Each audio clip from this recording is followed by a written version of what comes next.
qui a écrit une page de l'histoire du Burkina Faso. Il a géré la transition politique de 2015 aux premières heures avant de passer la main à Michel Kafando et de devenir par la suite Premier ministre de la transition. Yacouba Isaac Zida, président d'honneur du MPS, le mouvement patriotique pour le salut, est avec nous. Bonsoir, monsieur Yacouba Isaac Zida. Bonsoir, monsieur Guéblé. Merci de répondre à notre invitation. C'est moi qui vous remercie. Voilà, on vous reçoit ce soir dans cet info, dans une période assez symbolique quand même. Nous marquons l'anniversaire, nous sommes en pleine période anniversaire donc du coup d'État manqué du septembre 2015. Déjà, des nouvelles du Canada. Comment vit l'exilé politique depuis le Canada actuellement? Quel est votre quotidien? Tout d'abord, permettez-moi de saisir cette occasion que vous m'offrez pour m'incliner devant la mémoire de tous nos compatriotes qui sont tombés du fait des remous politiques, du fait du terrorisme, car comme vous le savez, depuis un certain nombre d'années, notre pays est en proie à une insécurité très grave. Je m'incline donc devant la mémoire des disparus. Je souhaite un prompt rétablissement aux blessés et je présente mes sincères condoléances aux familles et à l'ensemble du peuple burkinabé. Comment se présente justement le quotidien d'un exilé politique au Canada? Je me porte très bien. Alors, mon quotidien se résume à faire de la lecture, de l'écriture et bien sûr à m'entretenir physiquement. Voilà donc un peu résumé mon quotidien. Je suis, pour une bonne partie du temps, l'actualité du Burkina Faso. Vous êtes connecté sur l'actualité de votre pays. Et vous êtes au Canada, et je suppose que vous bénéficiez du statut d'ancien chef d'État, c'est bien ça? Avec tout ce que cela va avec comme avantage. Alors, vous savez dans quelles conditions j'ai quitté le Burkina, parce que je ne suis pas en vacances au Canada. Comme vous l'avez dit vous-même, je suis un exilé, parce que forcé de quitter mon pays, vu les menaces qui pesaient sur ma personne et sur ma famille. Alors, mon statut d'ancien chef d'État, évidemment, c'est un acquis. Mais quand vous parlez d'avantages, je ne sais pas de quel avantage il s'agit, puisque je n'en bénéficie d'aucun. Mais pour moi, ce n'est pas la principale préoccupation. Je pense que le Burkina Faso a beaucoup plus de problèmes à régler que les questions de statut d'ancien chef d'État. Ah bon, vous ne bénéficiez pas d'un salaire d'ancien chef d'État? Votre loyer n'est pas pris en charge, le personnel de maison? Non, en tout cas à ma connaissance, non. D'accord. Alors, l'actualité aussi sur le continent, c'est bien sûr les coups d'État en Guinée, mais aussi au Mali. Depuis le Canada, comment vous analysez ces coups d'État-là? Pour certains, on pourrait les qualifier de salutaires parce qu'il était question aussi de sauver les peuples, de sauver la démocratie. Qu'est-ce que vous en pensez, ces coups d'État? Un coup d'État, par principe, est une très mauvaise chose. En ce sens que c'est un recul sur le plan de la démocratie. Mais les coups d'État auxquels nous avons assisté récemment dans notre région, au Mali et tout récemment le 5 septembre en Guinée, sont qualifiés de coups d'État salutaires pour la simple et bonne raison que le processus démocratique lui-même était entaché d'irrégularité et remettant en cause la légitimité des autorités élues. Dès lors où ces autorités n'avaient plus aucune légitimité, le coup d'État peut être en effet considéré comme salutaire. Comme salutaire, à votre avis? Pardon? Vous saluez des coups d'État dans un pays? Évidemment, si le coup d'État vise à remettre les compteurs à zéro, à relancer le processus démocratique sur de bonnes bases, parce que c'est de ça qu'il s'agit, il faut que le processus démocratique marche sur des principes, notamment le respect de la Constitution qui est la loi fondamentale. Parce que quand la Constitution est dévoyée, lorsqu'elle a été manipulée pour simplement satisfaire les desiderata d'une seule personne, on ne peut plus parler de démocratie. C'est quand même étonnant, non, pour quelqu'un qui a été victime de coup d'État. On se rappelle en 2015 que vous saluez des coups d'État. Oui, mais je salue les coups d'État dans ce sens qu'ils mettent fin à un coup d'État constitutionnel. Pour 2015. Oui, en 2015, ce qui s'est passé au Burkina Faso, malheureusement, c'est un coup d'État qui n'aurait jamais dû arriver. Pourquoi? Parce que nous étions dans une période de transition. Et les termes de la transition avaient été clairement déterminés par l'ensemble des composants de notre peuple. Nous étions en train d'aller vers l'organisation d'élections pour relancer notre processus démocratique. Et c'est en plein préparatif des élections qu'est intervenu un coup d'État le plus insolite. Et donc, vous avez vu la réaction de l'ensemble de notre peuple. Ce genre de coup d'État n'est pas salutaire. Ce genre de coup d'État est simplement un rêve d'une poignée de personnes qui ambitionnent, en tout cas, de prendre le pouvoir pour des fins qu'eux seuls savent. Oui, pour les initiateurs aussi, la transition était sur une voie, allait vers la dérive. Vous pouvez me dire qu'est-ce que la transition a fait qui montre que l'État est en train d'aller en dérive? Des Burkinabés ont été exclus justement dans le cadre des élections à venir, malgré des décisions des cours de justice au niveau international. Oui, mais je suis d'accord que ce que vous devez comprendre, c'est que un pays est soumis aux engagements qu'il prend vis-à-vis des autres pays. Mais avant que le pays ne puisse respecter ses engagements extérieurs, il faut d'abord que le pays puisse exister en tant que nation. Lorsque le Burkina Faso était confronté à la modification de l'article 37, tout le monde voyait que le pays était en train de sombrer. Mais ces organisations internationales dont vous parlez n'ont pas daigné rappeler à l'ordre les autorités en son temps. Alors, cela a entraîné l'insurrection populaire et bien sûr l'exclusion de tous ceux qui ont soutenu la modification de l'article 37. Oui. Donc, il faut remettre les choses dans leur contexte. Le cas de Burkina était assez particulier. Ce n'est pas une exclusion définitive, c'est une exclusion à l'élection de 2015. Ça avait été clairement dit dans la loi. Alors, je pense qu'il n'y avait pas de mal à ce que ces personnes attendent pour se présenter en 2020 et au-delà. D'accord. Rien ne justifiait le coup d'État de 2015, en tout cas à mon entendement. Pour le cas de la Guinée, on voit justement la CEDEAO qui est montée au créneau avec le sommet extraordinaire des chefs d'État. La Guinée qui est suspendue. Non, il faut que la CEDEAO revoie un peu ses manières de faire.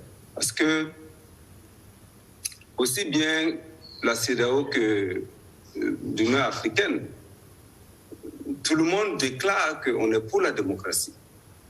Et quand la démocratie est menacée dans un pays, ils ne montent pas au créneau, on ne les entend pas. Oui.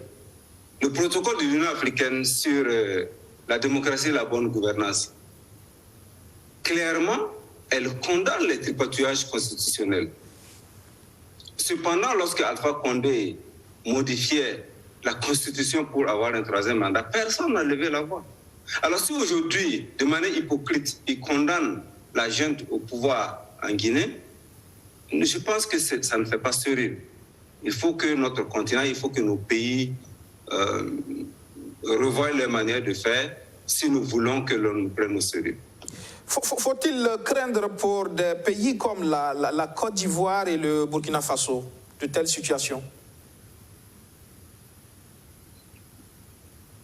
Pour le Burkina Faso, je ne pense pas, parce que à la sortie de l'insurrection populaire et tout ce que le peuple burkinabé a exprimé comme son intention de bâtir une véritable démocratie, je ne pense pas que quelqu'un s'aventurera à modifier la Constitution pour avoir un troisième mandat. Alors, pour la Côte d'Ivoire, par contre, c'est exactement le cas de la Guinée. S'il y a aujourd'hui un coup d'État en Côte d'Ivoire, vous verrez encore des gens qui vont applaudir. Ils vont applaudir tout simplement parce qu'ils ont condamné la modification de l'article, je ne sais plus quel article, je crois 75, je ne sais plus, la modification de la Constitution qui a permis à Alassane Ouattara de briguer un troisième mandat. Ils ont condamné, personne ne les a écoutés. Alors s'il y a un coup d'État, je ne serai peut-être pas de ceux-là, mais en tout cas, des gens vont applaudir. Vous pensez quoi de la situation de Guillaume Soro aujourd'hui? C'est similaire à la vôtre, non? Non, c'est tout à fait différent. Nous ne sommes pas dans le même contexte. Et je n'ai jamais appelé, en tout cas, à un soulèvement quelconque au Burkina Faso. J'ai toujours condamné les dérives, en tout cas, qui pouvaient intervenir dans notre démocratie. Et je condamnerai toujours tout acte qui vise, en tout cas, à perturber notre démocratie. Donc, Guillaume Soro, tout le monde l'a vu, il a appelé, avec d'autres acteurs politiques en Côte d'Ivoire, à un soulèvement. Ce que je trouve que n'était pas une bonne chose, parce qu'en vérité, cela a entraîné des morts. Et en plus, il y a eu des velléités de déstabilisation qui ont été jugées et condamnées. Donc je pense que véritablement, si aujourd'hui Guillaume Soro est exilé, il ne faut quand même pas comparer son cas au cas de Sida. Ce n'est pas la même situation. Il mérite son sort, vous pensez, Guillaume Soro? Non, je ne pense pas que quelqu'un mérite quoi que ce soit. En vérité, c'est regrettable. Moi, je pense qu'il aurait pu, en tant que jeune qui s'est battu pour des causes qu'à un moment donné, en tout cas, je trouvais très nobles, je pense qu'il aurait pu continuer de garder la patience. Il aurait pu continuer d'apprendre aux côtés des aînés. Et que même si par moment on n'est pas d'accord, de trouver la manière la plus appropriée de le faire savoir. Parce que lorsque on provoque la rupture, après, les conséquences sont parfois désastreuses. Est-ce que cette patience aussi ne vous a pas manqué vis-à-vis du pouvoir MPP? On a ouï dire que après la transition, vous avez voulu continuer à jouer les premiers rôles. On a ouï dire que vous avez réclamé le poste de Premier ministre à l'époque. Je n'ai jamais demandé un poste quelconque. Je n'ai jamais demandé, je le répète, je n'ai jamais demandé un poste quelconque. En tout cas, pas pour moi.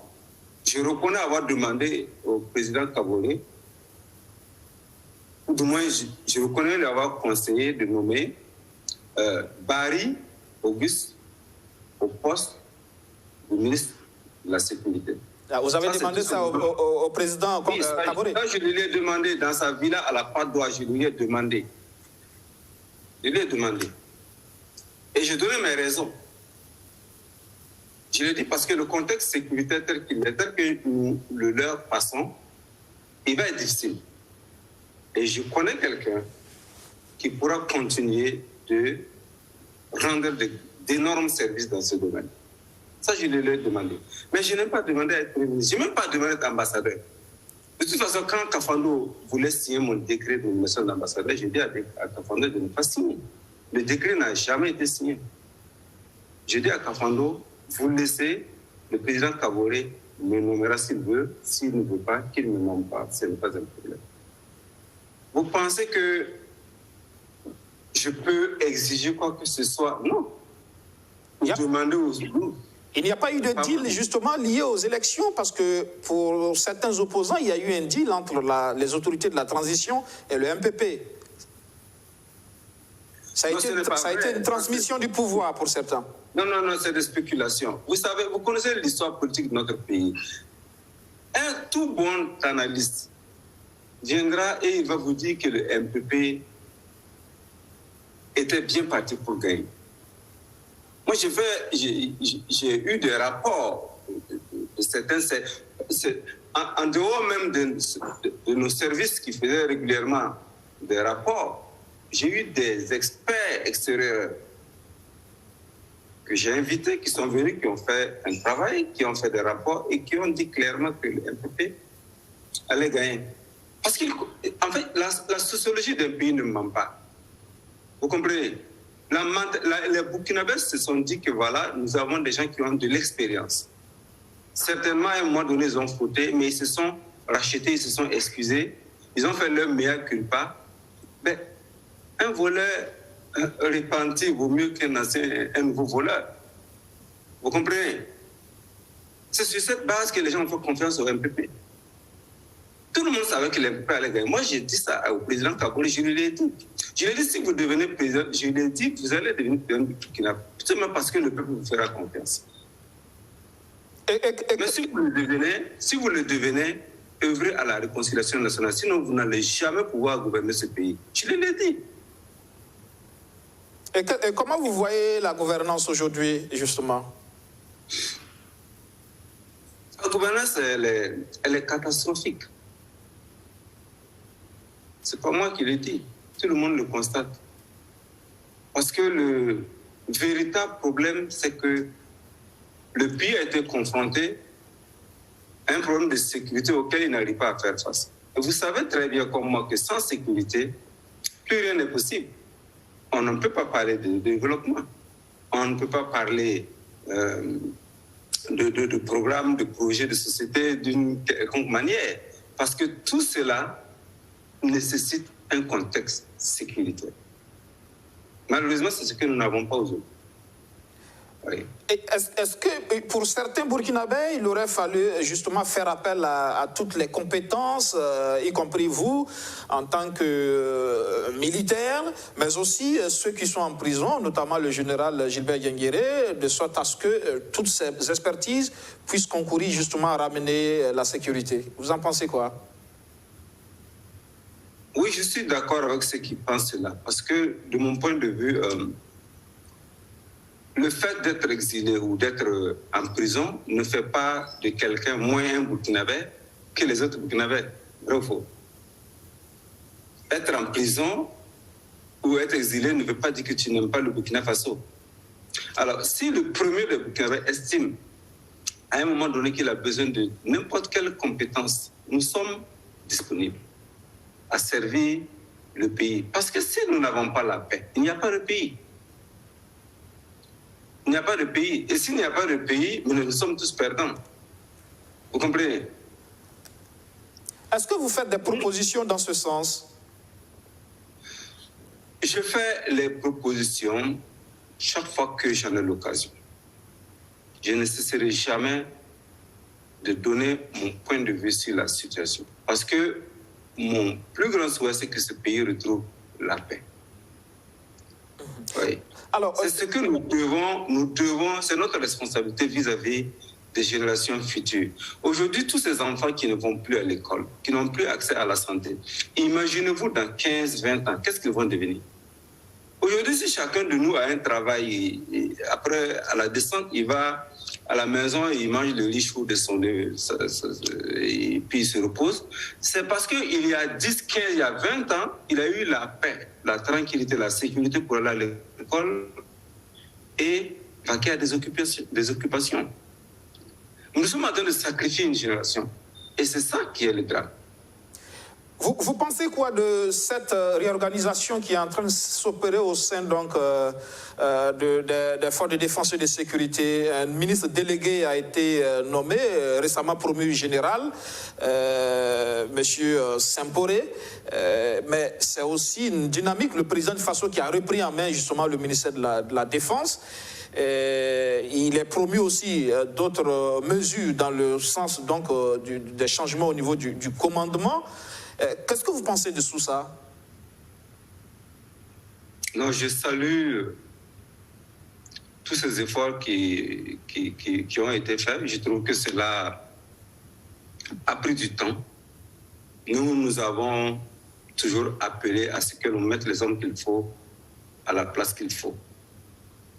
C'est depuis ce temps, c'est depuis 2016, on avait pris la bonne mesure de la situation et qu'on avait fait appel à ces personnes compétentes, comme le général Semporé, et qu'on leur avait donné des coups de franche pour qu'ils travaillent sérieusement. Je pense que nous ne serons pas en train de pleurer tous ces morts. Les mesures qui sont prises sont certes un peu tardives. Ça veut dire que nous avons complexifié, nous avons laissé la crise se complexifier avant d'appeler ses compétences. Malheureusement, il ne suffit pas. La situation est telle qu'aujourd'hui, le seul fait de remplacer les hommes ne va pas être suffisant. Parce que la situation atteint un degré, j'allais dire, extrêmement grave. Vous êtes pessimiste? Il faut bien au-delà des compétences. Vous êtes pessimiste? Non, je ne suis pas pessimiste. Je dis seulement qu'il faut autre chose. Il faut plus que cela. Il faut plus que le fait d'appeler des compétences. Qu'est-ce qu'il faut alors? Non, il faut, sur le plan militaire, j'ai toujours dit, il faut équiper conséquemment les hommes. Il faut réorganiser. Le renseignement ne fonctionne pas. Il ne fonctionne pas, je ne sais pas. Je ne sais pas si le président du Faso reçoit ses notes chaque matin, mais de mon point de vue, ça ne va pas. Parce que lorsque vous regardez, nous sommes toujours surpris. Nous sommes toujours surpris des événements. Et qu'est-ce que nous faisons? Nous ne faisons que de la réaction. Oui. Donc ça veut dire qu'il y a un problème. Le renseignement ne fonctionne pas. Nous devrions savoir à l'avance, les terroristes sont à tel endroit, à tel nombre, avec telle intention. Et c'est à nous de les surprendre. Vrai ou faux? Donc le renseignement ne fonctionne pas, l'équipement n'est pas en quantité, n'est pas adapté. Et en plus de cela, en plus du côté militaire, je pense qu'il faut, à un niveau stratégique, que nous œuvrons à couper les sources de financement des terroristes. Il faut œuvrer à ce que leur soutien, que ce soit financier, que ce soit matériel, que ce soit idéologique ou doctrinal, il faut arriver à couper cela. Oui. Et en plus, sur le plan national, il faut œuvrer à la cohésion sociale. On ne peut pas, un pays où les gens ne sont pas unis, quel que soit l'ennemi, même si l'ennemi est faible, il va arriver à bout de ce pays-là. Donc il faut une cohésion sociale, il faut qu'on œuvre à la réconciliation, à l'unité nationale. Et il faut que le soldat qui se bat, il faut qu'il ait le moral, il faut qu'il ait une motivation, parce que le salaire seul ne suffit pas. Pour aller mourir, personne ne meurt pour un salaire. Il faut une cause. La motivation, à votre avis, n'est pas suffisante aujourd'hui pour les hommes? Elle n'est pas suffisante, parce qu'on a l'impression qu'on dit aux soldats, écoutez, vous avez votre salaire, allez-y mourir. Non. Il faut rallumer la flamme du patriotisme. Il faut que le soldat se dise que je vais me battre pour ma patrie. Et la patrie, là, il faut que ce soit une nation unie, solidaire, à laquelle il appartient. Mais ce n'est pas une nation éclatée, désunie, où les gens se regardent en chien de faïence. Personne ne meurt pour une nation qui ne reconnaît pas la valeur du sacrifice. Alors, oui. Donc, nos soldats ils sont réduits à quoi? Ils sont réduits à se défendre. Ils sont dans leur détachement, ils se battent, lorsque l'ennemi vient. Hein, donc l'ennemi, il fait quoi? Il fait seulement qu'il les harcelé. Au bout de quelques harcèlements, les soldats sont fatigués, ils perdent leur attention et ils n'attendent plus que la mort. Alors que s'ils ont cette flamme du patriotisme, s'ils ont une motivation conséquente, ils vont aller à l'offensive. C'est qu'ils vont traquer les terroristes jusqu'au dernier bois ou jusque derrière la dernière dune de sable. pour les anéantir. Pourquoi ce n'est pas eux qui courent derrière les terroristes? Il n'y a aucune motivation. Oui. D'accord, donc des efforts à faire à ce niveau. Donc, qu'est-ce que vous pensez de la situation justement du colonel Auguste Denis Barry aujourd'hui? Non, c'est regrettable parce que nous avons cru que tout était politique. Et je crois que c'est parce que nous avons un pays que nous faisons de la politique. Vous comprenez? Un pays ne peut pas avoir des ressources humaines comme les Denis Auguste Barry et sur des simples suspicions ou de machinations, on les met complètement à l'écart et voilà. Oui, il y a d'autres personnes, je suis d'accord, mais écoutez, chacun a ses qualités. Vous comprenez? Chacun a ses qualités. Vous ne pouvez pas demander à un médecin de faire le travail d'Auguste Barry ou demander à Barry d'aller faire le travail d'un boulanger. Chacun connaît son travail. Il connaît, ce n'est pas la faute de quelqu'un. Il faut l'exploiter, il faut le mettre au travail. Oui. D'accord. On va parler justement de la réconciliation. Le processus est en cours. Vous pensez que c'est un élément important justement dans le cadre de la lutte contre le terrorisme. Le processus est en cours. On annonce un forum pour l'année prochaine. Est-ce que vous avez été touché dans ce cadre-là? Alors pour l'instant, je suis dans la presse le déroulement du processus de réconciliation. D'abord, j'ai salué donc l'initiative du chef de l'État de nommer un ministre d'État chargé de la réconciliation nationale. Donc j'ai suivi un peu le processus depuis le départ.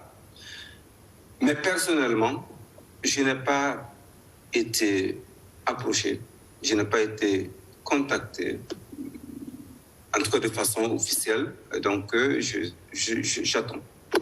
Vous attendez. D'accord. On va parler purement politique. Il y a eu le rendez-vous manqué de 2020. Votre candidature a été actée. Vous avez promis de rentrer au pays, mais finalement, vous n'êtes pas venu. Pourquoi? Je ne suis pas venu parce que je voulais éviter à notre pays une crise dans la crise. Parce que si je venais, il y aurait forcément des troubles. Je ne veux pas être, en tout cas, responsable, cause qu'il y ait des troubles dans un contexte d'insécurité et dans un contexte électoral. Voilà la raison pour laquelle je ne suis pas venu. Ceci étant, il faut comprendre que ce qui a motivé ma candidature, c'est surtout parce que le pays est dans un contexte d'insécurité. Et je sais que j'ai les compétences nécessaires pour mettre fin à la souffrance de notre peuple. C'est la raison pour laquelle j'ai accepté d'être candidat. Oui. Quand dans un pays, ça ne va pas, lorsque l'on fait face à une crise, une grave crise financière ou économique, généralement, qu'est-ce que les pays font? Ils font appel à un banquier, ils font appel à un éminent économiste, n'est-ce pas? Alors, le cas de Burkina est similaire.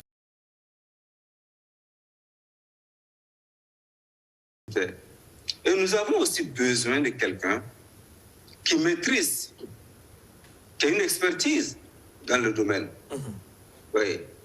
Donc, je vais vous donner rapidement l'exemple des États-Unis lors de la guerre froide, qui était menacée par le bloc soviétique.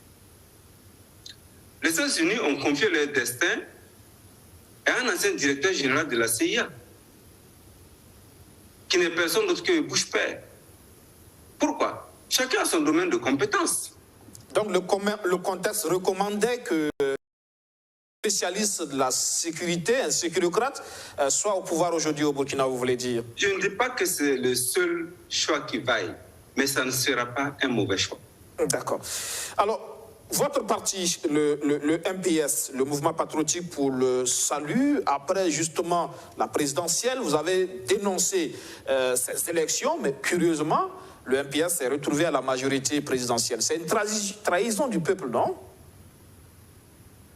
Non, non, non, ce n'est pas, il ne faut pas comprendre ça comme ça, parce que le fait que le MPS rejoigne la majorité est le résultat d'une longue réflexion et de longues consultations de notre base. Nous avons estimé que la situation du pays est telle que il faut aider à trouver des solutions. Ce que nous voulons au MPS, nous voulons un Burkina de paix, un Burkina de sécurité et un Burkina qui se développe. Alors, si à la fin, en tout cas après l'élection, le président Kabore a estimé qu'il peut maintenant aller à la réconciliation, nous avons vu dès la formation du gouvernement en janvier, c'est la réconciliation. C'est un pas en avant. C'est ce que nous avons toujours demandé. Alors nous ne voyons pas quel est le mal à soutenir la majorité, afin qu'ensemble, nous puissions œuvrer à sortir le pays de la situation dans laquelle il se trouve. Vous voyez, même si j'ai des griefs personnels, en tout cas, je ne dirais pas personnels, contre le chef de l'État, tout simplement parce que j'estime qu'il m'a fait subir des injustices pour des calculs politiques. Mais je ne peux en aucun cas dire que je hais le chef de l'État plus que je ne hais les terroristes. Vous comprenez? Moi, je peux m'allier à tout Burkinabé pour la cause du Burkina Faso. Oui, maintenant vous êtes dans la majorité, mais la situation, malgré tout, on constate que les Burkinabés vivent toujours la même situation. Et puis, la situation ne fait que se dégrader davantage. Oui, est-ce que vous pensez que véritablement, le fait d'aller à la majorité vous permet d'apporter votre contribution? Oui, nous pensons que nous allons pouvoir apporter notre contribution. Ce n'est pas facile. C'est vrai que pendant longtemps, nous nous sommes combattus.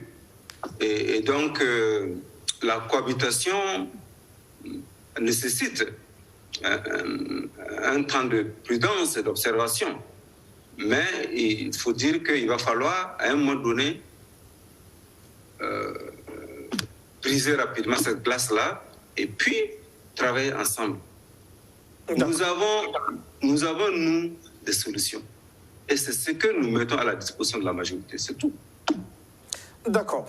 Alors, on va parler justement toujours du MPS, mais qui s'inscrit aussi dans une autre dynamique désormais, une fusion avec l'UNIPS, l'Union pour la Renaissance, parti sankariste de Maître Bénéwindé Sankara. Quelles pourraient être les raisons? Est-ce que là, vous avez peut-être constaté que le MPS est mort-né et que très rapidement, il faut aller vers autre chose? Non, le MPS a son avenir devant lui. Mais la vérité, c'est que nous sommes un parti progressiste d'obédience sankariste, tout comme l'UNIPS. Et nous nous sommes dit, alors pourquoi ne pas unir nos efforts? Si nous avons la même vision, si nous avons les mêmes objectifs, pourquoi aller en rang dispersé? Parce qu'il s'agit de quoi? Il s'agit de se battre pour le devenir du peuple burkinabé. Il ne s'agit pas de positionner X ou Y, pourvu que l'objectif soit atteint, que ce soit Tantampion ou un autre qui a la tête, ça ce n'est pas important. Oui. C'est pour cela que nous nous sommes mis ensemble et nous avons aussi d'autres partis qui nous rejoignent. Et aujourd'hui, je vais encore lancer l'appel à tous les patriotes sincères et convaincus, à tous ceux qui pensent que la vision du capitaine Thomas Sankara pour notre pays était la bonne, à nous rejoindre. Qu'ils nous rejoignent dans cet élan de fusion-là, afin qu'ensemble, nous puissions œuvrer avec le peuple, que nous puissions bâtir un Burkina meilleur. D'accord. Un Burkina où les uns et les autres vivent en paix, en sécurité, en harmonie et dans de bonnes conditions matérielles. D'accord. On est presque pris par le temps. Je suppose que cette fusion aussi des forces progressistes, l'objectif aussi, c'est la perspective 2025, non? C'est bien ça? Oui. Évidemment, le nouveau parti aura son candidat qu'il va se choisir parmi tous les militants qui seront candidats à la candidature. Et ça sera certainement vous? Ah non, pourquoi je ne vous ai pas dit que je suis intéressé à être candidat en 2025? Ça ne vous intéresse pas, 2025? Je ne fais pas de la fixation sur... Ce qui m'intéresse, c'est que le Burkina soit en paix. Moi, j'ai d'autres projets, si vous voulez tout savoir. J'ai d'autres projets et je souhaite que le Burkina soit en paix, que le Burkina soit sécurisé, afin que moi, j'ai aussi l'esprit tranquille pour faire ce que j'ai à faire. Parce que tant que le matin, à mon réveil, je suis obligé de savoir ce qui se passe, s'il n'y a pas encore eu des attaques, s'il n'y a pas eu des morts au Burkina Faso avant de faire quoi que ce soit, ben, vous comprenez que c'est difficile de me déconnecter. C'est ça le plus important pour vous. Nous sommes malheureusement en fin d'émission, M. Yacouba Isaac Zida. Merci d'avoir répondu à nos questions. Merci beaucoup, M. Guébré. C'est moi qui suis reconnaissant de m'avoir invité.